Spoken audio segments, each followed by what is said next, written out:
बिस्मिल्लाहिर्रहमानिर्रहीम। अस्सलाम वालेकुम नाजरीन ग्रामी, वीडियो में बात करेंगे कि जनरल आसिफ गफूर ने भारत से पिछला कब्जा भी छुड़वाने का ऐलान किया है। नाजरीन ग्रामी, आगाह करते चलें कि DGISPR ने गुज़श्ता रोज प्रेस कॉन्फ्रेंस करते हुए जिन जिन बातों की तरफ इशारा किया वो आपके साथ शेयर करेंगे और आपको ये बताएंगे कि किस तरह भारतीयों की सफों में मातम बिछ गया है। एटमी सवाल के जवाब में पाकिस्तान कितनी देर में भारत के कौन कौन से शहरों को हिट कर सकता है। जब ये सवाल पूछा गया तो DGISPR ने सिर्फ 4 मिनट का बताया कि 4 मिनट के अंदर अंदर भारत के किसी भी शहर पर कुछ भी हो सकता है। लेकिन आपको ये बताते चलें कि दिल्ली, कलकत्ता और इनके जितने भी बड़े बड़े शहर हैं वो 4 मिनट के अंदर हर चीज मलियामेट हो जाते हैं अगर एटमी या जोहरी ताकतों का इस्तेमाल किया जाता है। नाजरीन ग्रामी, भारत के वजीर दफा राजनाथ की बेवकूफी देखिए कि पाकिस्तान के साथ जंग करना चाहता है और जोहरी हथियार पहले चलाना चाहता है। आप भारत के अंदर जो कुछ भी करते हैं, पाकिस्तान के पास एक एक वक्त एक एक चीज की इंफॉर्मेशन पहुंच रही होती है। भारत कितनी काबल फौज रखता है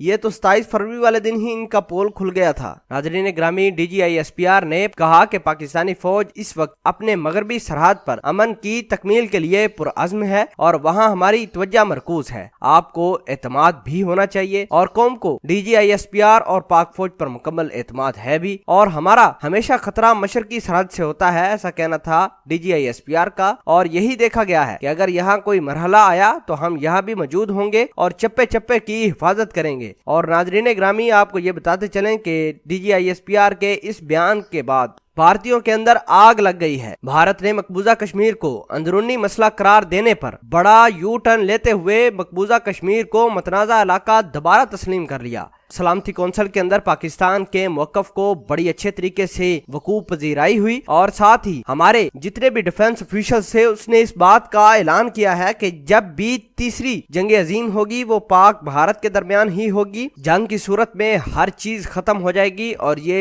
आखिरी जंग भी साबित होगी। और नाजरीन ग्रामी, आपको ये बताते चले कि पाक फौज का जो फोकस है वो मशरकी सरहदों की जानब से है, क्योंकि भारत और इसराइल ने अपने जितने भी जहाज और टैंक वगैरह डिप्लॉय किए हैं वो मशरकी सरहदों के ऊपर ही किए हैं और पाकिस्तान को इस चीज का बखूबी इल्म भी है। पाकिस्तान भी मुकम्मल तौर पर मूवमेंट दे चुका है अपनी फोर्सेस को मशरकी सरहद की जानब, और भारत अगर आता है तो इंशाल्लाह पाक फौज इनको ऐसा मजा चकाएगी कि रहती दुनिया तक ये याद रखेंगे। पाक आर्मी जिंदाबाद, पाकिस्तान के ISI पाइंदाबाद।